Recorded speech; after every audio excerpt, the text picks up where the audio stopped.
জীবাশ্ম জ্বালানির ব্যবহার অব্যাহত থাকার কারণেই তাপমাত্রা বৃদ্ধি এবং প্রাকৃতিক দুর্যোগের মতো নানা সংকটে পড়ছে বিশ্ব।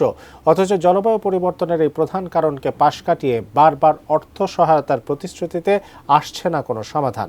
বিস্তারিত শাওন মাহফুজের প্রতিবেদনে। 2023 সালে বিশ্বে নির্গত কার্বনের পরিমাণ দাঁড়িয়েছে রেকর্ড 40.60 বিলিয়ন টন।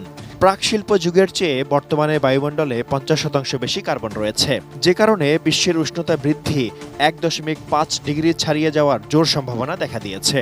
ফলস্বরূপ 2024 সাল হতে যাচ্ছে এই শতাব্দীর সবচেয়ে উষ্ণ বছর। গত বছরও জীবাশ্ম জ্বালানি নির্ভর দেশ সংযুক্ত আরব আমিরাতের দুবাইয়ে অনুষ্ঠিত হয় 28তম জলবায়ু সম্মেলন, যেখানে বহু দিন দরবারের পর সিদ্ধান্ত হয়েছিল জীবাশ্ম জ্বালানির ব্যবহার থেকে ধীরে ধীরে সরে আসবে পক্ষভুক্ত দেশগুলো। কিন্তু দুঃখজনক হলেও সত্যি, গত এক বছরে কোনো অগ্রগতিই দেখেনি বিশ্ব। দুবাইয়ের মতো এবারও জীবাশ্ম জ্বালানি নির্ভর আরেক দেশ আজারবাইজানে অনুষ্ঠিত হচ্ছে বিশ্ব জলবায়ু সম্মেলন। দেশটির জ্বালানি চাহিদার 2/3 আসে জীবাশ্ম গ্যাস থেকে এবং প্রায় 1/3 তেল থেকে।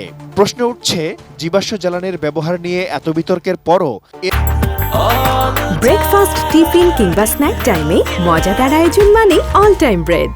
এর ওপর নির্ভরশীল দেশেই কেন জলবায়ু সম্মেলন আয়োজন করা হচ্ছে, যেখানে জীবাশ্ম জ্বালানির ব্যবহার থেকে সরে আসার সিদ্ধান্ত নেওয়া কঠিন হয়ে পড়ে?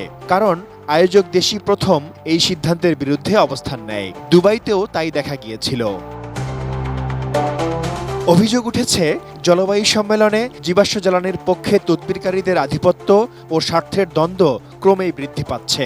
নবায়নযোগ্য জ্বালানির নামে লোক দেখানো পরিবেশ বান্ধব নীতি প্রণয়নের চেষ্টা চলছে। এছাড়া উন্নত দেশগুলোর জীবাশ্ম জ্বালানির ব্যবহার বন্ধের শর্তে নমনীয়তা জলবায়ু সম্মেলনের সিদ্ধান্ত বাস্তবায়নে বাধা হয়ে দাঁড়িয়েছে। সমালোচকরা বলছেন, জলবায়ু পরিবর্তনের প্রধান কারণকে পাশ কাটিয়ে বারবার ক্ষতিগ্রস্ত দেশগুলোর জন্য আর্থিক সহায়তার মূলা ঝুলিয়ে দেওয়া হচ্ছে।